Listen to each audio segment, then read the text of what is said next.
Systems engineer David Walsh preferred the night shift aboard Meridian Station for the same reasons he preferred debugging complex code to attending staff meetings. Fewer interruptions meant better focus, and technical problems were easier to solve when politicians weren't trying to help. The neutral facility hummed around him with the constant energy of systems that kept several thousand refugees and diplomatic personnel alive in the void between human and Cathurian space. Another thrilling evening of preventing humanitarian disasters through proper network maintenance, David muttered to himself as he reviewed the shift's monitoring reports. 3 refugee processing terminals showing latency issues, a suspicious fluctuation in the encrypted diplomatic channels, and what appeared to be unauthorized access attempts against the central database that coordinated supply distributions between species. The Cathurians had been using Meridian Station as a refugee processing center for 8 months now, part of the humanitarian protocols that had emerged from the ceasefire negotiations between species whose territorial disputes had created massive displacement of civilian populations. David's knowledge of the political situation was limited to what he overheard in briefings and cafeteria conversations, but he understood enough to know that keeping the refugee assistance networks running smoothly was considerably more important than routine maintenance work. His workspace in the Technical Operations Center provided a comprehensive view of the station's network architecture, screens displaying everything from life support monitoring to quantum-encrypted communication channels that carried diplomatic traffic between governments still learning to trust each other enough for humanitarian cooperation. Refugee Convoy 17 is reporting communication difficulties, announced the Operations Center's artificial intelligence, its synthesized voice carrying the kind of professional calm that made emergency situations sound like routine technical issues. Estimated time to communication restoration is 47 minutes using standard repair protocols. David activated his diagnostic systems, immediately identifying the problem as interference from unregistered transmissions that were disrupting the convoy's navigation and coordination systems. Not equipment failure, he observed, analyzing the signal patterns. Someone's jamming their communications deliberately. The discovery was troubling enough to warrant immediate reporting to station security, though David's experience with bureaucratic response times suggested that by the time official channels processed his concerns, the convoy would either have resolved the problem independently or suffered whatever consequences the jamming was designed to create. His workstation included access to emergency override protocols that could boost signal strength and reroute communication through backup channels, though such interventions required authorization from station command, unless circumstances qualified as immediate threats to civilian safety. 47 minutes is too long for a convoy carrying 3,000 refugees through contested space, David decided, activating the emergency communication boost while documenting his decision in the technical logs that would either vindicate his judgment or provide evidence for disciplinary action if his assessment proved incorrect. The boost worked immediately, restoring contact with Convoy 17 and revealing that their difficulties had included not just communication problems but actual attack by unidentified vessels, whose assault had been coordinated with the jamming to prevent distress calls from reaching station authorities. "This is Convoy 17 to Meridian Station," came the transmission David's intervention had made possible. "We are under attack by unknown forces using human and Cathurian weapons. Civilian casualties confirmed. Require immediate assistance." David's emergency response triggered station-wide alerts that brought security forces and diplomatic personnel to crisis management stations, while his technical logs provided evidence that the attack had been facilitated by systematic communication sabotage rather than random equipment failure. "Good work, Walsh," commented Station Commander Morrison during the briefing that followed the successful defense of Convoy 17. Your intervention probably saved 3,000 civilian lives. Though I have to ask, what made you suspicious of the communication problems in the first place? The interference patterns were too precise to be natural phenomena or random equipment failure, David replied, though privately he'd been troubled by similar anomalies in other convoy communications over the past several weeks. Someone with sophisticated technical capabilities was deliberately targeting refugee navigation and distress systems. Someone with access to both human and Cathurian military communication protocols, added intelligence analyst Dr. Chen, whose expression suggested David's technical observations had confirmed suspicions that extended beyond routine convoy security.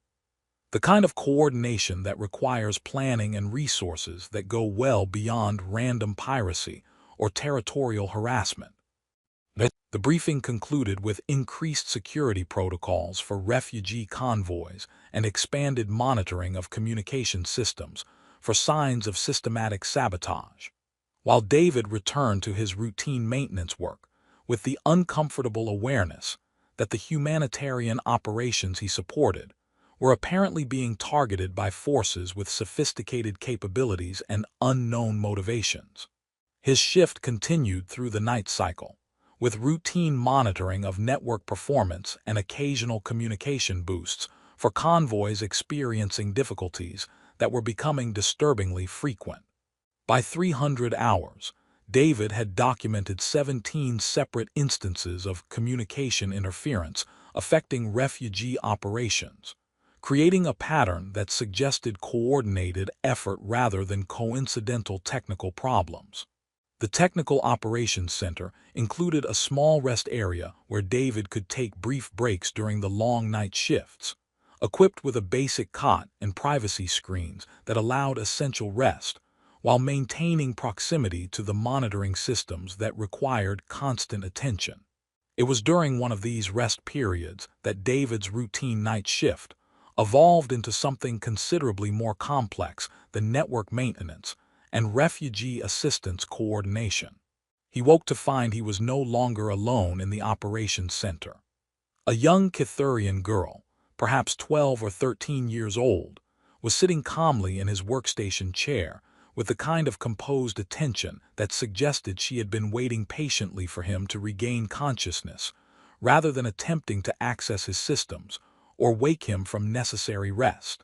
"Good morning, David Walsh," she said in accented but fluent standard Galactic, her violet eyes reflecting the ambient light from the monitoring displays.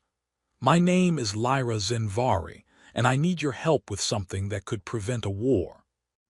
David sat up slowly, his technical training immediately cataloging the security implications of finding an unauthorized person in a restricted area, while his humanitarian instincts recognized that the girl appeared to be another refugee seeking assistance, rather than a security threat requiring immediate alarm activation. "How did you get in here?" he asked, noting that all security systems appeared to be functioning normally despite the presence of someone who shouldn't have clearance to access the Technical Operations Center. "Courier protocols," Lyra replied with the matter-of-fact tone of someone explaining routine procedures. "Ancient truce laws that allow protected messengers to seek assistance during humanitarian emergencies. Your station's systems recognize my authority to request help from neutral parties." David looked at his monitoring displays, seeing confirmation that courier protocols had indeed been activated, and that his systems had granted access to someone whose legal status under Cathurian law apparently superseded normal station security procedures. "What kind of help?" he asked, understanding that his next decisions would either resolve a routine refugee assistance request or involve him in diplomatic complexities that his technical training hadn't prepared him to navigate.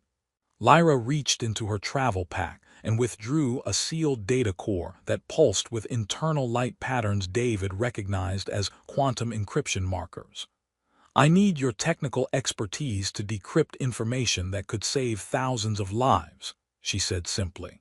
But I should warn you that helping me will change your life in ways that neither of us can predict. As David looked at the young courier whose calm competence suggested she was considerably more than a simple refugee seeking routine assistance, he realized that his quiet night shift was about to become significantly more complicated than network maintenance and communication monitoring. The only question was whether he was prepared for responsibilities that extended far beyond keeping computer systems running smoothly. David studied the data core in Lyra's hands, noting the sophisticated quantum encryption signatures that marked it as containing information classified at levels requiring both technical expertise and legal authority to access. The device itself was a marvel of Cytherian technology, a crystalline matrix that stored data in quantum states while providing multiple layers of security that would resist most conventional decryption attempts. Courier protocols grant me authority to seek technical assistance from neutral parties, Lyra explained, her calm professionalism suggesting extensive training in diplomatic procedures despite her apparent youth. But the encryption requires specific human expertise in quantum computing and network security to decode the contents. What kind of information requires that level of security? David asked, though he was already activating diagnostic systems that could interface with Cytherian quantum storage technology. Evidence of systematic sabotage targeting refugee convoys, supply distributions, and humanitarian facilities, Lyra replied, her voice carrying undertones of controlled urgency. Proof that the attacks you've been detecting are part of a coordinated conspiracy to create crisis conditions that justify abandoning ceasefire agreements. David's understanding of the situation shifted as he realized that his technical observations about communication interference were part of a larger pattern that someone had been working to conceal. You're saying the convoy attacks are deliberate. I'm saying that officials from both human and Cytherian governments have been coordinating their efforts to create humanitarian disasters that can be exploited to resume profitable hostilities. Lyra activated the data core's interface protocols, creating holographic displays that showed preliminary data requiring decryption. The evidence is encrypted using both human and Cytherian protocols, specifically to ensure that no single party can access it without cooperation from the other species. David examined the encryption patterns, recognizing quantum signature methods that combined human mathematical approaches with Cytherian bioresonance techniques in ways that created security systems more sophisticated than either species could develop independently. This will take time to decrypt properly, he said, beginning the complex process of interfacing his systems with the alien storage technology. And I should mention that accessing classified information without proper authorization could create significant legal complications for both of us. The courier protocols provide legal authority for emergency access to information necessary for preventing humanitarian disasters, Lyra replied, though something in her expression suggested the situation was more complex than routine diplomatic immunity. Though I should warn you that accepting this mission will activate the courier's bond, making you legally responsible for my safety and the success of this operation. The courier's bond. Ancient Cytherian law that creates protective relationships between couriers and those who assist them during critical missions. By helping me decrypt this data, you become my provisional protector under laws that both our species recognize as binding. David paused in his setup procedures, understanding that Lyra was offering him a choice that would either involve him in diplomatic complexities beyond his technical expertise or leave critical information encrypted while people died from preventable violence. What happens if I choose not to help? Then the evidence remains encrypted. The conspiracy continues its operations, and thousands more refugees die in attacks that could be prevented by exposing the truth. Lyra's expression grew serious. But if you do help, you become a target for elimination by people who view dead witnesses as preferable to living proof of their crimes. David looked around his technical operations center, where his routine work had been providing essential support for humanitarian operations that were apparently being systematically sabotaged by the very people responsible for maintaining them. How long do we have before this becomes urgent? The conspiracy's timeline calls for triggering a major refugee incident at dawn that would justify military intervention and provide cover for abandoning humanitarian protocols. Lyra replied, consulting a chronometer that displayed both human and Cathurian time standards. We have approximately 4 hours to decrypt the evidence and transmit it to authorities who can act on the information. David activated his most sophisticated decryption systems, understanding that his decision to help would transform him from neutral technical support into active participant in operations that could either prevent renewed warfare or make him a target for elimination by forces with resources and motivation to suppress inconvenient truths. "All right," he said, beginning the complex process of interfacing human quantum computing with Cathurian bioresonance encryption. "Let's see what's worth killing people to keep secret." The decryption process revealed information that was worse than David had imagined. Not just evidence of conspiracy to sabotage refugee operations, but comprehensive documentation of systematic ethnic cleansing, disguised as population redistribution and security optimization, by officials who had been manipulating humanitarian crises for private profit. They're not just attacking convoys, David realized as the data core's contents became accessible through his technical expertise. They're deliberately creating conditions that force refugees into overcrowded facilities where interspecies tensions can be exploited to justify abandoning protection obligations. While selling weapons to all parties involved and positioning themselves to profit from reconstruction contracts when the fighting resumes, Lyra added, monitoring security systems that were beginning to show alerts indicating unauthorized personnel movement throughout the station. The humanitarian crisis has been artificially created and maintained to serve private interests rather than legitimate security concerns. David's workstation began displaying emergency alerts as station monitoring systems detected multiple security breaches involving armed personnel with override codes that shouldn't exist in current authorization databases. "They know we've accessed the data," Lyra observed, her calm professionalism maintaining despite obvious danger. "The courier's bond is now active, David Walsh. Your decision to help me has made you legally responsible for completing this mission regardless of personal risk."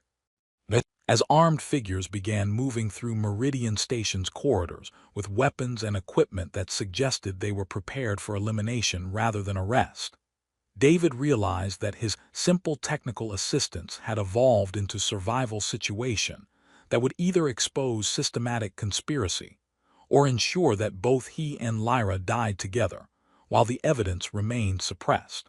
"So," he said, activating emergency transmission protocols while preparing to defend their position against forces whose approach suggested they had no intention of allowing witnesses to survive. "I'm guessing this courier's bond doesn't include hazard pay." Lyra's smile was bright enough to activate the operations center's emergency lighting. "David Walsh," she said, his name carrying warmth that transcended formal diplomatic protocols. "I think you're about to discover that some missions are worth considerably more than financial compensation." As the first armed figures reached the Technical Operations Center, and David realized that his quiet night of network maintenance had become a life-or-death race to expose truth before it could be permanently suppressed, he understood that sometimes the most important technical problems were solved not with better algorithms or more sophisticated equipment, but with the courage to serve principles larger than personal safety. The activation of the courier's bond triggered immediate responses throughout Meridian Station security networks. The evidence David had helped decrypt painted a picture of systematic exploitation that extended far beyond simple war profiteering. Refugee processing had been deliberately mismanaged to create overcrowding and resource shortages that could be exploited to justify abandoning humanitarian obligations while resuming profitable military operations. "They're not just sabotaging convoys," David said, uploading the evidence to secure transmission protocols while monitoring the approaching security threats. "They're turning refugee assistance into a breeding ground for the very conflicts they claim to be trying to prevent, while positioning themselves to profit from both the humanitarian disasters and the military interventions that follow," Lyra added, activating communication systems that connected them to loyal authorities from both species. The courier's bond provides legal standing to transmit this information through channels that bypass normal governmental review processes. The first assault on the Technical Operations Center came from personnel wearing station security uniforms, but carrying weapons that definitely weren't part of standard peacekeeping equipment. David's emergency protocols had sealed the center's access points, but the attacking forces were using override codes that suggested coordination with station administration at levels that should have made such access impossible. "They have inside help," David observed, monitoring security feeds that showed the attackers' sophisticated knowledge of station layout and defensive systems. "Someone in command authority has been facilitating this operation. Someone whose profitable operations depend on maintaining the refugee crisis rather than resolving it," Lyra replied, coordinating with the defensive systems that the courier's bond had activated to protect their location. The evidence includes communication logs that identify co-conspirators throughout both governmental hierarchies. David's technical expertise proved essential for maintaining their defensive position, while continuing the evidence transmission that would either expose the conspiracy or remain incomplete if they were eliminated before the upload could finish. His knowledge of station systems allowed him to reroute power, enhance security barriers, and maintain communication links despite systematic attempts to isolate them from external assistance. "Transmission is 60% complete," David announced, monitoring progress while coordinating with Lyra's use of courier emergency protocols that were summoning assistance from authorities whose loyalty to humanitarian principles exceeded their susceptibility to corruption. "But they're jamming our communication channels faster than I can establish new ones." "Then we use the maintenance tunnels," Lyra decided, activating portable communication equipment that could continue the transmission while they moved to more defensible positions. "Your knowledge of station infrastructure combined with courier authority should allow us to reach the main communication array." The escape through Meridian Station's technical corridors became a running battle between David's knowledge of maintenance routes and the attackers' sophisticated equipment and override capabilities. Lyra's courier training included combat techniques that complemented David's technical problem-solving, creating an effective partnership despite the obvious mismatch between a systems engineer and someone whose mission had prepared her for exactly this type of survival scenario. "The main communication array is 3 levels up," David said, consulting station schematics while avoiding patrol routes that would bring them into contact with superior forces. "But they'll be expecting us to head there, and they have enough people to cover all the primary access routes." "Then we use the emergency escape pods," Lyra suggested, her tactical thinking adapted to the station's layout through David's technical expertise. "If we can reach the diplomatic section, courier protocols grant emergency access to evacuation systems that they can't override without violating both species' diplomatic immunity laws."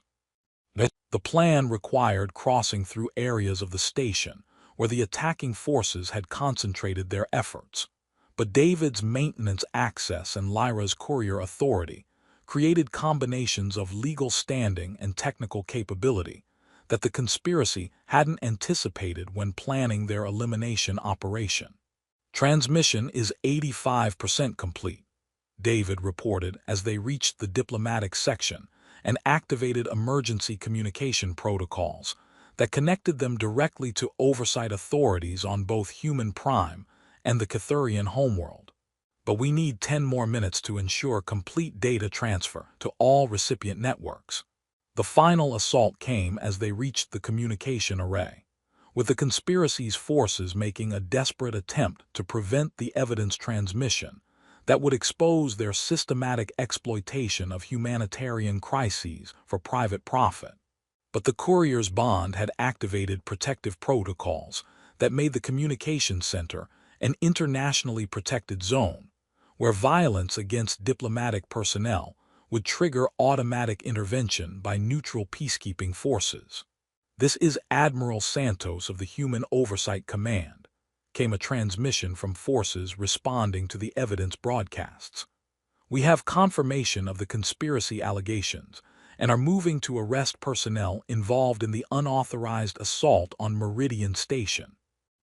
"This is High Commander Velnara of the Cathurian Protection Corps," came a parallel response. "The courier mission is under our protection, and any interference with humanitarian evidence transmission will be treated as an act of war against civilian populations." The successful completion of the evidence transmission occurred just as loyal forces from both species arrived to secure Meridian Station and arrest the conspiracy members, whose coordination had been documented in the decrypted communications.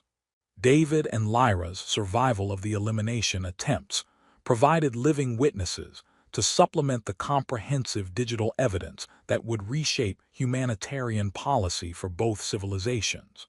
"So," David said as station security was restored, and they prepared to provide testimony about the conspiracy's operations, "I'm guessing this courier's bond involves more ongoing responsibilities than just completing the emergency mission." Lyra's smile was radiant enough to activate the communication array's status indicators. "David Walsh," she said, his name carrying affection that transcended formal diplomatic protocols. "I think you've just discovered that some technical problems can only be solved by people who care more about protecting others than about protecting themselves." As they began the complex process of coordinating with investigators from both species, while ensuring that refugee operations could continue without systematic sabotage, David realized that his simple expertise in network security had evolved into something considerably more complex. Responsibility for ensuring that humanitarian technology served human welfare rather than private profit.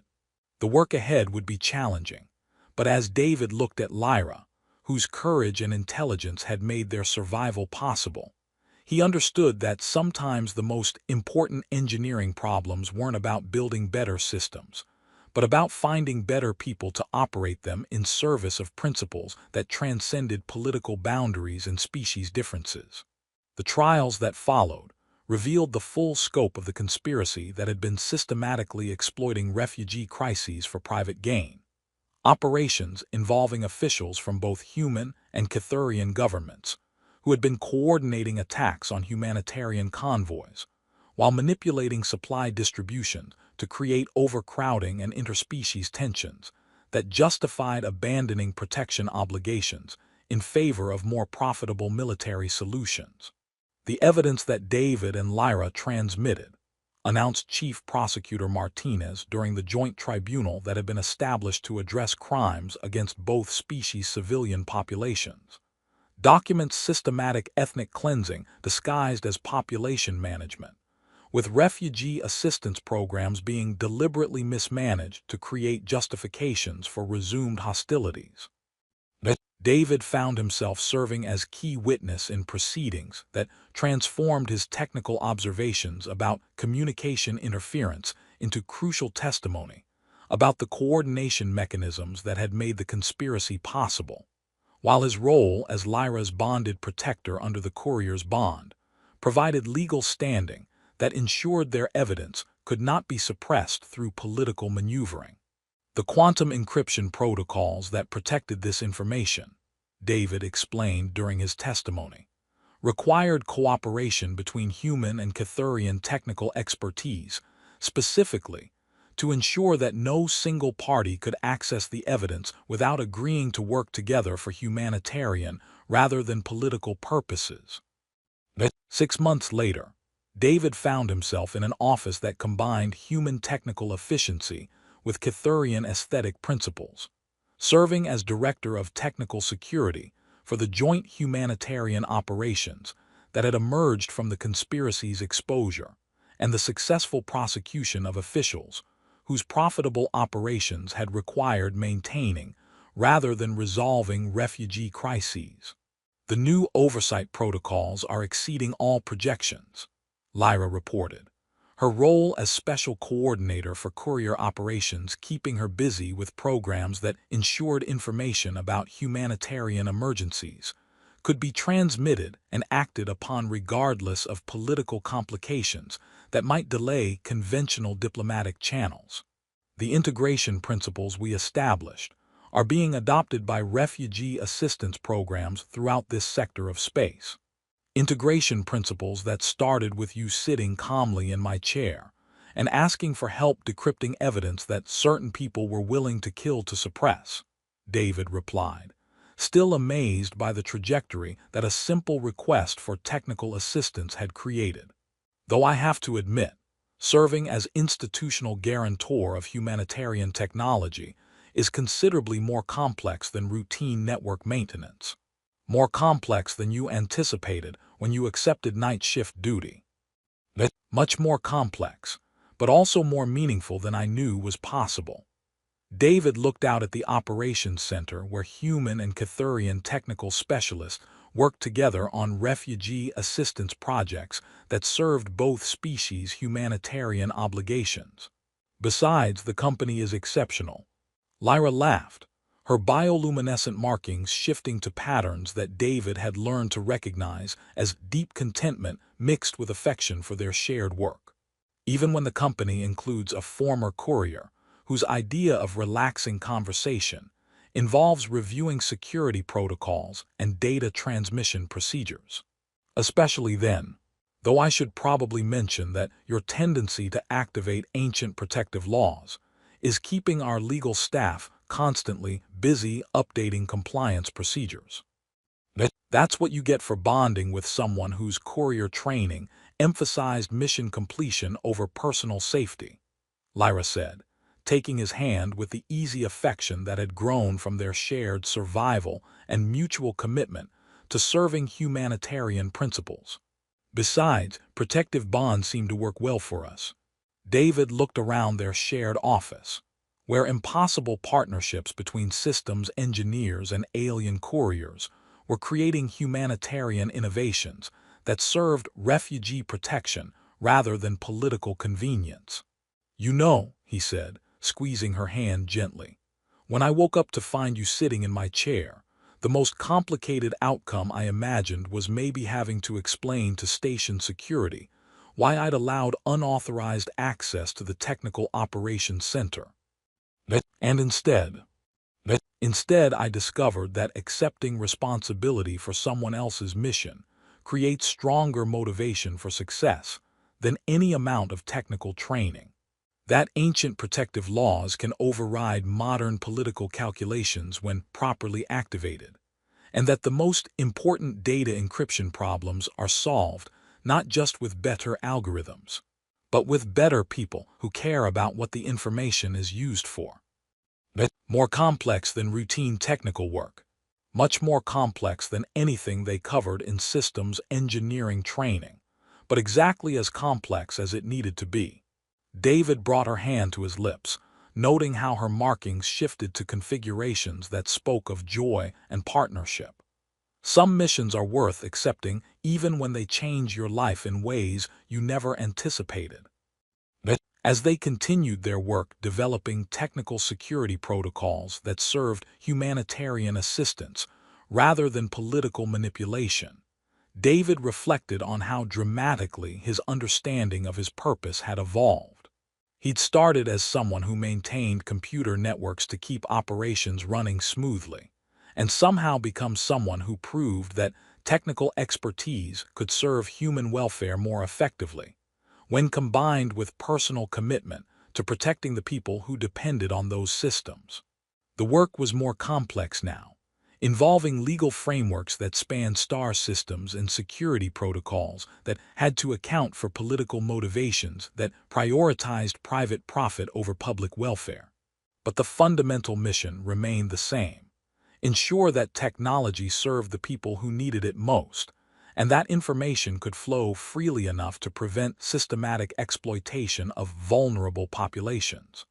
David Walsh had always believed that effective systems engineering required maintaining professional distance from the political implications of the networks he maintained and the data he processed.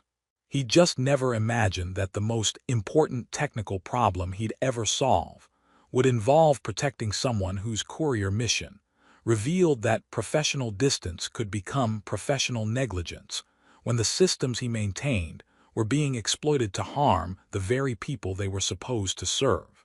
3 months later, as David watched the formal dedication of the Meridian Station Memorial with Lyra presiding as Director of Humanitarian Communications, while he served as Chief of Technical Security for the Joint Refugee Assistance Programs, he marveled at how a simple request for decryption assistance had become the foundation for proving that technical expertise served humanitarian purposes more effectively, when combined with personal commitment to protecting vulnerable populations. Any regrets about waking up to find a strange alien girl in your chair asking for help with something that could prevent a war?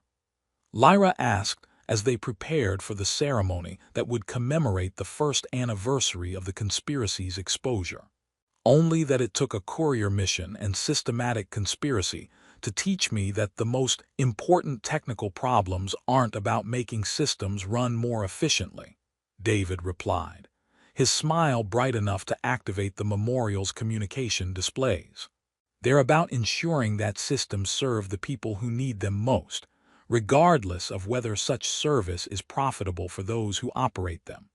Sometimes the most important missions find the people who are ready to accept them, Lyra said, her luminous markings telling stories of partnership that would reshape humanitarian technology. The courier's bond simply provided legal frameworks for cooperation that was already waiting to be activated. As they walked together toward the memorial ceremony that would mark the beginning of a new era in refugee assistance, David realized that his technical expertise had evolved into something that protected not just individual operations, but the principle that information technology could serve humanitarian purposes more effectively than the political calculations that had previously governed relations between species learning to trust each other despite systematic efforts to maintain profitable conflicts. The most important network he'd ever secured had been the connection between someone who needed help and someone willing to provide it, regardless of the complications such assistance might create for careers that had been built around maintaining comfortable distances from the consequences of